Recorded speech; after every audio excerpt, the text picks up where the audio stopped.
मनशियात के इस्तेमाल की बुनियादी वजूहात सिर्फ ज़हनी दबाव और डिप्रेशन है? सिर्फ ज़हनी दबाव और डिप्रेशन बिल्कुल भी नहीं है। हाँ, रिहैब सेंटर बेसिकली है क्या? रिहैब में दाखिल कराने का सबसे पहला मकसद ये है कि आपके मरीज़ को और उसके मंशियात को पर कुछ लोगों को नींद नहीं आती है, वो नींद अपनी मतलब बहाल करने के लिए कुछ ड्रग्स की तरफ जाते हैं, लाइक ड्रग एडिक्शन के पेशेंट्स आ रहे हैं ना, उसी ही रेशो से हमारे पास ये ओवर द काउंटर पिल्स मिलने के पेशेंट्स आ रहे हैं। कोई एंजाइटी हो रही है, दवाई दे दो, उन्होंने नींद की गोली पकड़ा दी। कितना अरसा एक मतलब मुकम्मल थेरेपी के लिए ज़रूरी है? मुझे ऐसा लगता है कि जो थेरेपी का वक्त है ना, वो कि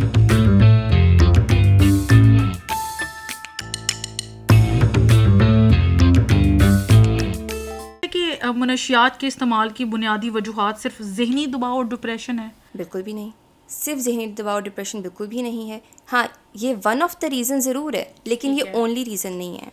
ओनली रीज़न नहीं हो सकती कि मतलब इसके और भी मतलब वजूहात और भी होती हैं ना। देखें, फैमिली डिसफंक्शन है, अगर फैमिली की तरफ से सपोर्ट नहीं है, निगलेक्ट है, या फैमिली डिस्टर्ब करती है, फैमिली ही टॉक्सिक है, या फिर कोई और स्ट्रेसर है लाइफ के अंदर, या फिर जैसे आपको भी बताया कि लेयर पर्पसेस के लिए कि कोई मसला नहीं है ज़िंदगी में, बस दोस्तों के साथ बैठे हैं जी, दोस्तों ने कहा कि हम करें तुम भी कर लो, तो हमने कर लिया, ठीक हो गया। अच्छा, कुछ लोगों को नींद नहीं आती है, वो नींद अपनी मतलब बहाल करने के लिए कुछ ड्रग्स की तरफ जाते हैं, लाइक जैसे स्लीपिंग पिल्स की तरफ जाते हैं, तो वो किस तरह तरीके से वो फंक्शन करती हैं?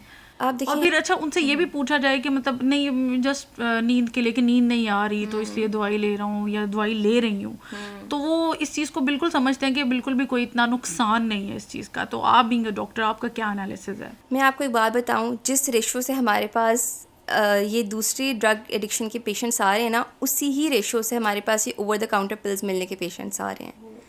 मतलब मेरा तो ये आज मैं आपके चैनल के ज़रिए ज़रूर ये बात करना चाहूँगी गवर्नमेंट से कि आप इन मेडिकेशंस के ऊपर कोई रोकथाम लगाएं, ठीक है, क्योंकि ये मेडिकेशंस आराम से मिल जाती हैं। मुख्तलिफ जो है ये स्लीपिंग पिल्स की फार्मूलाज आते हैं और वो आराम से ओवर द काउंटर मिल रहे हैं, ठीक है। और जो हमारे फार्मास्यूटिकल शॉप्स वाले हैं वो ये देखते भी नहीं है कि पेशेंट के पास प्रिस्क्रिप्शन है नहीं है, बस जी उन्होंने मांगी कि कोई नींद की दवाई दे तो उन्होंने पकड़ा दी, कोई एंजाइटी हो रही है दवाई दे तो उन्होंने नींद की गोली पकड़ा दी।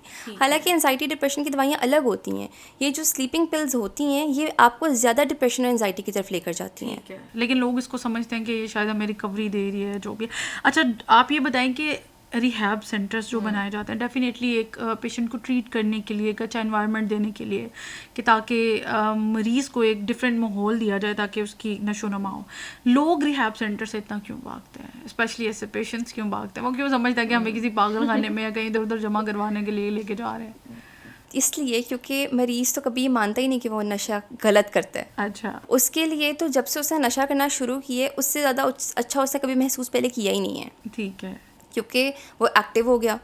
उसने अपने काम वो जो एक दिन में करता 3 दिन में करता था उसने एक दिन में करना शुरू कर दिया, ठीक है। उसको यूफोरिया की स्टेट मिलने लग गई। मतलब होता ये है कि बेसिकली ये जो ड्रग्स है ना, ये हमारे ब्रेन के अंदर डोपामीन प्रोड्यूस करते हैं। डोपामीन एक हैप्पी हार्मोन है, ठीक है।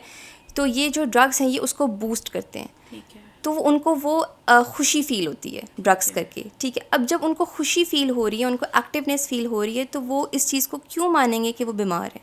वो नहीं मानते। इसीलिए मरीज़ जो हैं वो इन रिहैब से भागते हैं और वो कहते हैं कि ये जेल है, ये पागल खाना है, हमने यहाँ नहीं जाना। और फैमिलीज़ अक्सर औकात इनकी बातों में आ जाती हैं, ठीक है।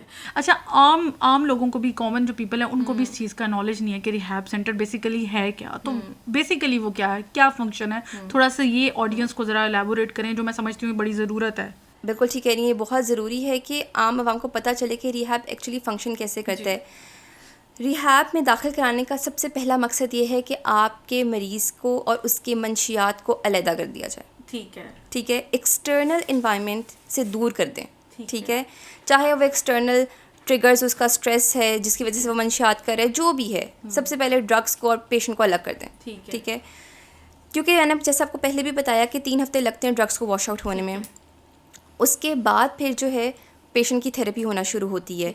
अब अगर आप मरीज़ को रिहैब दाखिल नहीं करवाएंगे, आप उसी से कहते रहेंगे छोड़ दो, नशा छोड़ दो, कभी भी नहीं छोड़ सकेगा वो, क्योंकि ना उसके विड्रॉल्स का ट्रीटमेंट होगा। जब विड्रॉल्स आते हैं ना पेशेंट्स को वो बहुत सिवियर होते हैं। उसमें मरीज़ों का जिस्म इतना ज़्यादा दर्द से टूटता है कि वो, मैंने अपनी आंखों के सामने देखा है कि वो अपने जो हाथ पाँव हैं वो बिस्तर के ऊपर मार रहे होते हैं कि उनको इतनी ज़्यादा, जिसको हम ना अपनी टर्म में इसको तोड़क कहते हैं, उनको वो हो रही होती है। तो आप कैसे एक्सपेक्ट कर सकते हैं कि वो इंसान घर पे नशा छोड़ देगा? वो नहीं छोड़ सकता। तो इसलिए रिहैब दाखिल करवाना बहुत ज़रूरी है, उनकी साइकोलॉजिकल थेरेपी के लिए भी बहुत ज़रूरी है। ठीक है, ठीक है। फिर कुछ पे फैमिलीज़ होती हैं, वो कहती हैं कि अच्छा जी, हमने अब बस 3 हफ्ते हो गए, नशा जिस्म से निकल गया तो मरीज़ ठीक है, तो हम इसको ले जाते हैं, अब और क्या करना है, नशा तो निकल गया। मैं उनको भी बताना चाहूँगी कि ये ट्रीटमेंट नहीं है कि आपने जिस्म से नशा निकलवा दिया, ठीक है, उसके बाद वो बाहर जाके फिर करना शुरू कर अच्छा देगा। कितना अरसा एक मतलब मुकम्मल थेरेपी के लिए ज़रूरी है? मुझे ऐसा लगता है कि जो थेरेपी का वक्त है ना, वो मरीज़ पे डिपेंड करता है। ठीक है। इस वजह से, क्योंकि देखें, अब मैं आपसे कह दूं कि 3 महीने जो आम रिहैब्स कहते हैं, हम भी अक्सर औकात कहते हैं कि 3 से 4 महीने, लेकिन अगर मरीज़ जो है वो 3 महीने में भी ये नहीं माना कि मैं जो हूँ वो गलत कर रहा हूँ और नशा मेरा आपको नुकसान पहुँचा रहा है, तो ट्रीटमेंट तो शुरू ही नहीं हुआ। ठीक है, ठीक है ना। जब तक मरीज़ ये ना समझ ले कि उसके लिए ये मंशियात कितना बड़ा नुकसान है, तब तक तो इलाज शुरू ही नहीं हुआ उसका। सिर्फ जिस्म से नशा ही निकला है, उसका मेंटली वो इस चीज़ पे नहीं आया कि मैंने नशा छोड़ना है। ठीक हो। अच्छा बताइए, पाकिस्तान में रिहैब के शोबे को बेहतर बनाने के लिए आप क्या समझते हैं कि क्या इकदाम ज़रूरी हैं?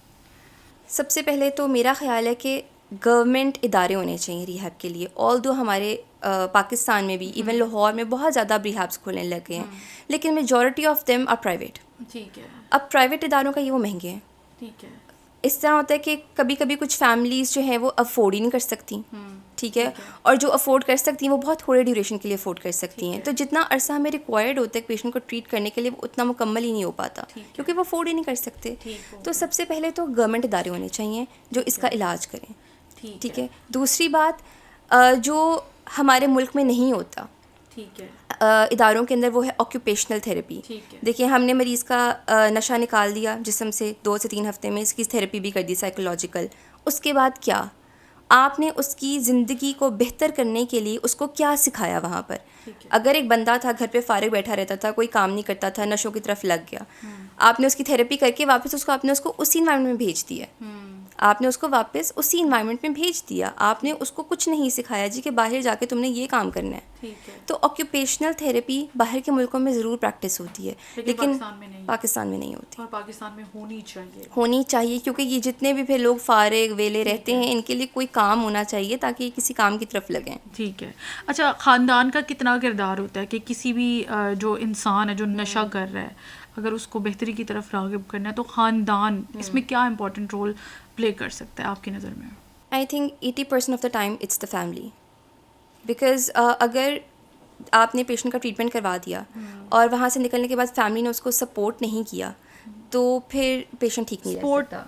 किस वे में आप सपोर्ट में इस वे में कह रही हूँ कि एक सपोर्ट ये नहीं मैं आपसे कह रही कि वो उसको, क्योंकि हम उनको कुछ चीज़ें सिखाते हैं, जिसमें ये है कि आपने पेशेंट को बाहर नहीं जाने देना, आपने उन पर सख्त नज़र रखनी है, आपने उनको पैसे नहीं देने, फ़ोन नहीं देना, अगर जाएंगे तो आप लोगों के साथ जाएंगे, बगैर आप लोगों के नहीं बाहर जाएंगे। ये कुछ चीज़ें हम फैमिली को सिखा के भेजते हैं।